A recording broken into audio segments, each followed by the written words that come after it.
스마트폰은 매년 점점 더 똑똑해지고 있고 앞으로도 계속해서 발전을 거듭할 것으로 보입니다.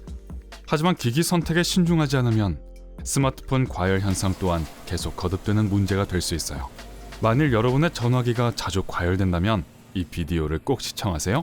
지난 수십 년은 경이로운 시간이었습니다. 휴대폰은 주머니에 들어가지 않는 벽돌만한 크기에서 가방 안에서 찾기도 힘들 정도로 작은 기기로 발달했습니다.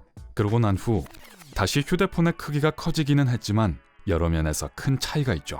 현재 스마트폰은 매우 스마트합니다. 때로는 사용자보다 더 똑똑한 것 같기도 하죠.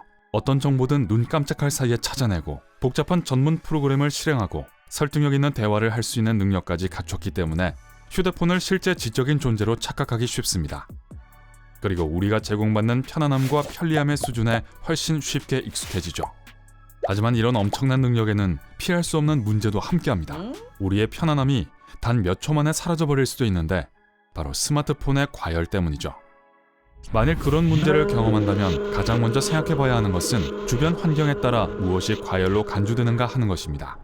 비교적 더운 날씨에서 심지어 에어컨을 틀어놓은 경우에도 휴대폰은 뜨거워질 수 있고 아무 문제가 없을 수도 있어요. 그렇게 큰 문제는 없을 테니까 당황하지 말고 즉시 수리센터로 달려가세요. 대부분은 심각한 문제가 발생할 경우 스마트폰에 과열 경고 메시지가 표시되는데 휴대폰은 센서를 통해 자체 온도를 측정할 수 있기 때문입니다. 휴대폰의 정확한 온도에 대한 모든 정보를 얻고 싶다면 물론 그것을 위한 앱이 있습니다. 사실 상당히 많죠. 공간을 많이 차지하지도 않고 필요한 모든 정보를 제공해 줄 거예요. 만일 정말 무언가 문제가 있고 스마트폰이 실제 과열된다면 원인은 다양할 수 있습니다. 과열은 일반적으로 스마트폰이 무언가를 처리할 때 스마트폰에 흐르는 전기에 의해 발생합니다. 처리 작업이 어려울수록 더 많은 전기가 필요하고 더 많은 열이 발생하죠. 소형 기기가 과열되는 가장 흔한 원인은 게임을 실행할 때입니다. 모바일 게임과 게임 앱을 실행하는 것이 휴대폰 과열 문제의 원인일 수 있어요. 현대의 모바일 게임은 컴퓨터와 랩톱을 위한 게임과 크게 다르지 않습니다. 이제 스마트폰과 구형 PC의 크기를 비교해보세요. 그래요. 컴팩트한 크기임에도 불구하고 스마트폰의 하드웨어가 훨씬 더 현대적이고 성능도 더 뛰어납니다. 하지만 작은 크기는 프로세서의 통풍도 제한하기 때문에 30분 동안 계속 게임을 하기만 해도 열이 발생하는 거죠. 여러분은 어떠세요? 과열된 휴대폰을 시킬 시간도 주기 싫을 만큼 좋아하는 게임은 뭔가요? 댓글로 알려주세요. 스마트폰에게 매우 부담이 되는 또 하나의 프로세스는 일반적으로 스트리밍과 비디오 캡처입니다. 20분만 스트리밍을 해도 휴대폰이 뜨거워지는데 주변 환경이 시원하지 않을 경우 문제가 되죠. 이 과정에서 스마트폰을 충전할 경우 상황은 더 나빠집니다. 중요한 것은 기기를 가열시키는 게 프로세서만이 아니라는 점입니다. 배터리도 마찬가지인데 스마트폰에서 유일한 전기 공급원이기 때문이죠. 모든 기기에 있어서 배터리를 과충전하지 않는 것이 원칙입니다. 항상 80에서 90% 충전 상태로 유지하면 상태가 더 오래 유지됩니다. 휴대폰을 지나치게 오래 충전 상태로 두는 건 문제를 자초하는 거예요. 또한 앱을 닫았다고 해도 완전히 닫히지 않은 채로 백그라운드에서 계속 작동하면서 프로세서의 작업을 과부하시키고 배터리가 빨리 닳게 할 수 있다는 것을 기억해야 합니다. 와이파이가 프로세서를 가열시킬 수 있다는 의견도 있지만 연결이 불안정할 경우에만 그렇습니다. 휴대폰이 안정적인 연결을 확보하려면 많은 작업을 해야 하기 때문이죠. 일반적인 상황에서는 장치가 모두 완벽하게 최적화되어 있어 문제가 되지 않습니다. 하지만 게임 세션을 스트리밍하고 브라우저를 열어놓고 비디오 채팅으로 친구들과 대화를 나누려고 한다고 상상해보세요. 게다가 인터넷 연결도 좋지 않은 상태에서 휴대폰을 충전하면서 말이죠. 그래요. 바로 이런 경우 스마트폰 과열로 인한 무서운 사건들이 발생하게 됩니다. 그렇지 않은 상황이라면 여러분은 그런 문제를 경험하지 않을 거예요. 만일 여러분이 아주 더운 곳에 살고 가죽 전원 케이스를 사용하지 않는다면요. 외부 열은 또 다른 큰 문제입니다. 그런데 그 문제에 있어서 유일하게 할 수 있는 일은 휴대폰의 직사광선을 피하고 케이스를 제거하는 것밖에 없어요. 밖에 바람이 많이 불면 가죽 재킷과 가죽 신발을 신고 나가고 싶을 거예요. 가죽이 몸에서 발생하는 열을 유지해주고 바깥의 추위가 안으로 들어오지 못하도록 막아주기 때문이죠.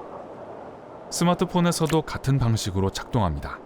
우리가 이미 알고 있듯이 휴대폰은 항상 열을 발생시킵니다. 하지만 이제 무더운 여름날에 가죽을 입고 있다고 상상해보세요. 그건 절대 바람직하지 않죠. 프로세서와 배터리의 과도한 사용으로 인해 과열이 발생할 수 있는 것처럼 두 가지 모두에 위험할 수도 있습니다.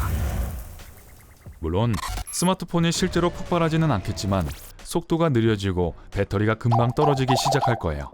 과열로 인해 배터리가 폭발하는 유일한 경우는 히팅 루프 때문입니다. 이 경우 외부 열로 인해 배터리의 온도가 상승해서 말도 안 되는 수준까지 증가하게 되고 그러면 폭발적인 반응이 일어날 겁니다. 말 그대로요. 모든 배터리는 충전이 가능하다고 해도 성능이 지속적으로 저하됩니다. 스마트폰 배터리의 평균 수명은 불과 2년이에요. 2년이 지나고 나면 어쩔 수 없이 기능이 떨어지죠. 여기에는 과열도 포함됩니다. 특히 품질이 낮은 충전 케이블을 사용할 때는 더욱 그렇고요. 이런 충전 케이블은 배터리 과열의 주범일 수 있습니다. 섭씨 30도 이상이 되면 휴대폰의 기능이 저하됩니다. 과열을 피하려면 전화기 관리가 필요한데요. 실리콘으로 된 전화 케이스를 사용하는 게 도움이 됩니다. 한편 스마트폰이 이미 과열된 상태라면 케이스를 완전히 제거하고 가급적 선풍기를 사용하여 온도를 낮춰야 합니다. 냉장고에 스마트폰을 넣지 마세요. 그건 전혀 도움이 되지 않을 거예요. 전화기를 충전할 땐 고품질 케이블만 사용하고 최대치 이상으로 충전하지 마세요. 전화기가 과열되기 시작하면 15분 정도 더 사용할 수 있다고 해도 손해를 보충할 수 없습니다. 그래도 문제가 계속되면 배터리를 교체해보세요. 하지만 이 경우 튼튼하고 빈틈없는 스마트폰의 몸체에 문제가 될 수 있습니다. 보증기간이 남아있는 경우 제조업체에 기기 완전 교체를 요청하기만 하면 됩니다. 전화기 화면의 밝기를 낮추세요. 과열을 예방할 뿐만 아니라 배터리 수명을 보존하는 좋은 방법입니다. 기기를 100% 충전하지 않아서 휴대폰을 사용할 수 없었던 그 15분을 만회할 수 있을지도 몰라요. 프로세서에 과부하를 주면서 계속 작동하고 있는 백그라운드 앱을 모두 닫아보세요. 와이파이나 블루투스가 필요 없거나 연결 상태가 고르지 않은 경우에는 그냥 꺼두세요. 그러면 과열을 예방하는 데 도움이 될 거예요. 휴대폰 뒷면을 열 수 있다면 보통 그곳에 많이 쌓이는 먼지를 닦아내세요. 이렇게 작은 기기에서는 먼지가 마치 오리털 재킷 안에 있는 깃털처럼 작용해서 내부의 모든 열을 가두고 전화기의 냉각을 막습니다. 미니 청소기로 먼지를 날려버리세요. 이 제품은 거의 모든 전자제품 매장에서 구입할 수 있습니다. 마지막으로 과열을 일으키는 특별한 원인을 찾을 수 없고 스마트폰이 더 이상 스마트하지 않다고 생각되면 아마 전화기를 사용한 지가 꽤 됐고 새로운 전화기를 마련할 때인지도 모릅니다. 전반적으로 새로운 스마트폰 모델은 열로부터 훨씬 더 잘 보호되고 있으며 이미 모든 예방 조치가 탑재되어 있습니다. 여기 제 전화번호가 있어요. 새 스마트폰을 사거든 전화하세요. 오늘 새로운 것을 배웠다면 이 비디오에 좋아요를 주고 친구와 공유하세요. 그리고 여기 여러분이 좋아할 만한 멋진 비디오들이 있습니다. 왼쪽이나 오른쪽을 클릭하고 삶의 밝은 면에 머무르세요.